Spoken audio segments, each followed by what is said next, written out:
Voilà, dans 12 jours, le premier tour de l'élection présidentielle. À partir de ce soir, nous allons recevoir tous les candidats dans le journal de 20h. Ils sont 10. Et ce soir, pour commencer, nous accueillons dans Parole Directe avec François Bachy, Jacques Cheminade. F comme finance. Jacques Cheminade critique la finance internationale depuis les années 90. Il milite pour de nouvelles structures monétaires et pour une sortie de l'euro. E comme espace. Jacques Cheminade veut associer développement et conquête spatiale. D'ici 3 générations, il vise l'industrialisation de la Lune, future plateforme vers Mars. P comme pouvoir d'achat. Pendant 6 mois, Jacques Cheminade préconise un gel des prix de certains produits dont l'essence, avant d'interdire, dit-il, la spéculation sur les produits alimentaires. Bonsoir Jacques Cheminade. Bonsoir Laurence. On va essayer de mieux cerner vos propositions. Vous vous êtes déjà présenté, je le rappelle, en 1995. Vous n'avez pas réussi à le faire en 2002 et 2007. Ce soir, vous dites que vous n'êtes ni de gauche ni de droite, mais un gaulliste de gauche. Qu'est-ce que ça veut dire exactement? Non, je ne dis pas que je suis pas ni de gauche ni de droite. Je suis un gaulliste de gauche. De Gaulle avait été un des premiers à prendre un abonnement à Jeune République dans les années 30. C'est ça, gaulliste de gauche. C'est quelqu'un qui dit il faut, face au monde de l'argent, ce qu'Hollande appelait le monde de la finance, il faut résister et il faut donner un programme d'avenir et d'espérance aux Français qui remettent le travail, la production, le développement économique au premier plan et pas les spéculations à court terme. On va essayer de vous situer, voilà. Vous cultivez quand même le côté objet politique non identifié, parce qu'il y a peu de gaullistes qui auraient appelé à voter Valéry Giscard d'Estaing en 1981 ou Ségolène Royal en 2007. Alors, comme vous-même. Secret pour secret, dans le secret de l'isoloir, j'ai voté blanc en 1981. Mais j'ai voté pour Ségolène Royal 2 fois. Pourquoi? Parce que Nicolas Sarkozy ne m'est jamais apparu comme un gaulliste. Elle a été candidate qu'une fois, hein, donc vous avez voté qu'une fois pour En elle. 1995, oui, où j'ai annoncé qu'une crise allait se produire. En 1995, c'était Lionel Jospin. Alors, au second tour, ça veut dire là que vous voterez donc pour François Hollande ou blanc? Pas nécessairement. Si François Hollande n'affronte pas le monde de la finance comme il le devrait, s'il continue à faire comme il l'a fait quand il est allé à la City en disant nous autres socialistes nous avons beaucoup privatisé, nous sommes bien gentils, nous allons nous arranger avec vous. Moi je pense que le monde de la finance, on ne peut pas le combattre à moitié comme on ne peut pas faire un enfant à moitié. Donc, si François Hollande continue dans cette modération, je voterai blanc. Il n'y a pas que ça, il y a les problèmes sur l'accord avec les Verts. Fessenheim, vous n'êtes pas d'accord, il y a beaucoup de choses sur lesquelles ça coince. C'est pas seulement Fessenheim. Fessenheim, pour moi, c'est quelque chose dont il faut étendre la durée de vie jusqu'à 2037-2039, mais pour faire le nucléaire de l'avenir, la 4e génération et la fusion thermonucléaire contrôlée dans 40 à 60 ans. Donc il faut penser l'avenir et faire du présent une plateforme pour l'avenir. Il n'y a pas d'issue qui ramène au passé. D'accord. Justement, la fusion nucléaire contrôlée, c'est ça? Oui. Ça m'amène à une thermo-contrôlée. Ça m'amène à une de vos propositions qui est assez originale. Vous êtes le seul à la faire, en tout cas. Vous prônez la colonisation de l'espace et notamment de Mars. Comment est-ce que vous financez? Je ne vois pas comme ça. Je pense qu'il y a une chose à faire tout de suite, qui est Ariane 5 ME, qui permettra d'envoyer 12 tonnes dans l'espace, c'est-à-dire 2 satellites. Actuellement, on est en train de bloquer ce programme. Et on a un Ariane 6 pour 2025. Donc il y a des nécessités qui sont celles du court terme ou du moyen terme. Et d'autres qui sont à 2 ou 3 générations, c'est-à-dire un vaste programme de l'espace qui ne pourra être qu'un objectif commun de l'humanité.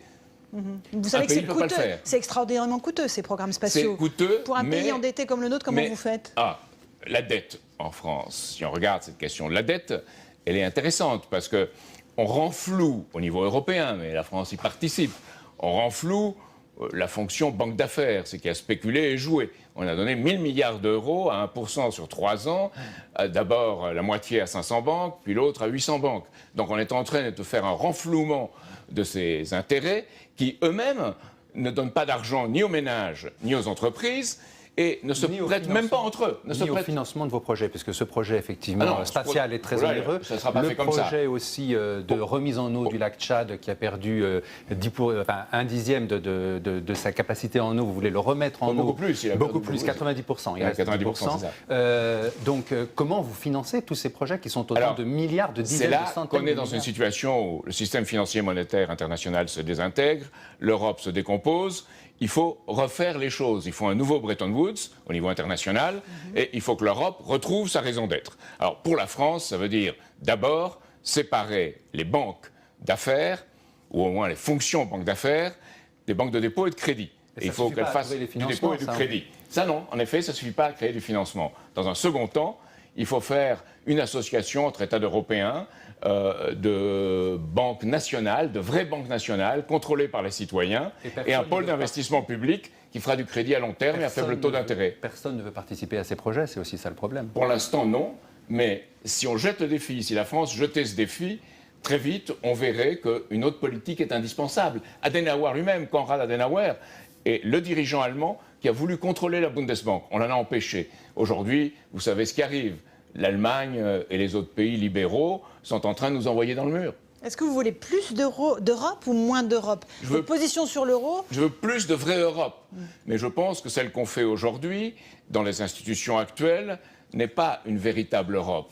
C'est une Europe de la contraction. La meilleure preuve, c'est que les bourses Erasmus, Leonardo ou Comenius, les échanges culturels, ont été très réduits et que ces bourses sont pour Erasmus de 200 €. Donc c'est pas sérieux.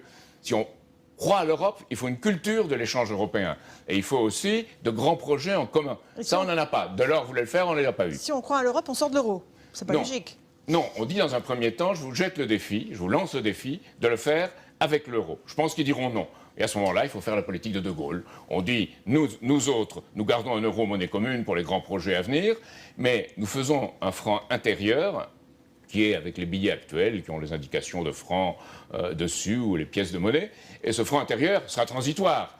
On ne peut pas revenir au passé. On ne peut pas faire une albanisation. Mais c'est une mesure de défi pour un redressement. Il y a le volet recettes, puisqu'on a vu un volet dépenses conséquent.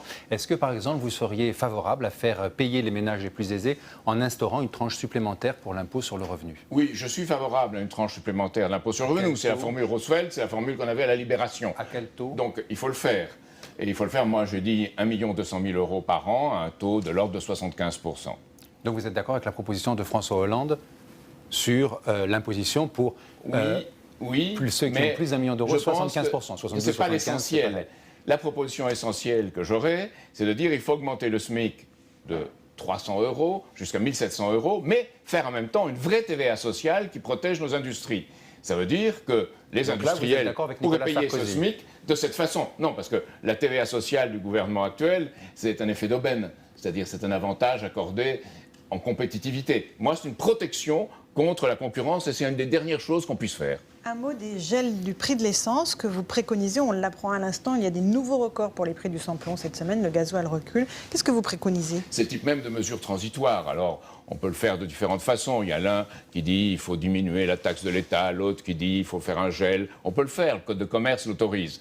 Mais la vraie question, c'est qu'on ne doit plus jouer sur les marchés financiers avec le pétrole.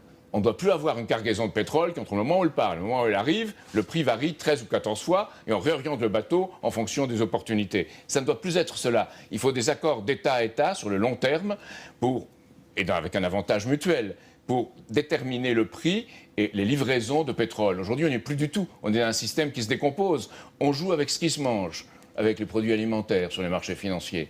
On joue avec ce qui se respire, avec ses droits à la pollution. On joue avec même la vie, puisqu'il y a des jeux sur les assurances-vie. Il faut arrêter ce jeu et arrêter de renflouer les banques qui ont encouru des dettes de jeu.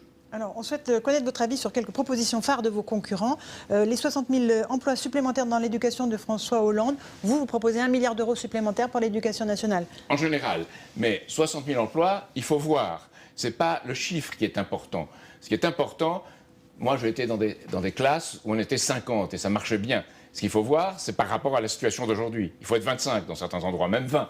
Donc il faut voir, selon les endroits, le nombre d'enseignants qui sont nécessaires et donner un avantage à ceux qui vont au front et leur donner aussi un enseignement. Donc je suis d'accord pour qu'on ne fasse pas ce qu'on a fait dans les IUFM, qui étaient des enseignants souvent un peu planqués, qui étaient là et qui enseignaient aux enseignants pour avoir enseigné aux élèves. Il faut des véritables instituts pédagogiques, des gens qui en même temps enseignent aux enseignants et continuent à enseigner aux élèves. Après la proposition forte de François Hollande, celle de Nicolas Sarkozy qui propose un référendum qui lierait l'obligation de formation à l'obligation de reprendre un emploi pour les chômeurs. Est-ce que vous voteriez pour ?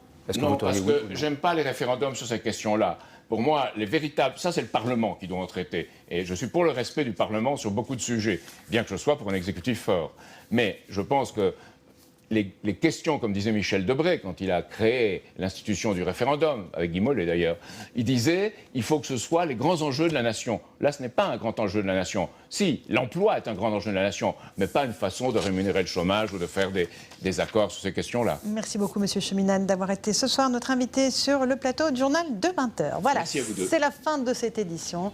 Après la météo de Catherine Laborde, place à Nikos et Nicolas Canteloup. Et puis ce sera votre série Dr House. Demain pour l'information à 13h, Jean-Pierre Pernaut. Et on se retrouve à 20h. Bonne soirée à tous.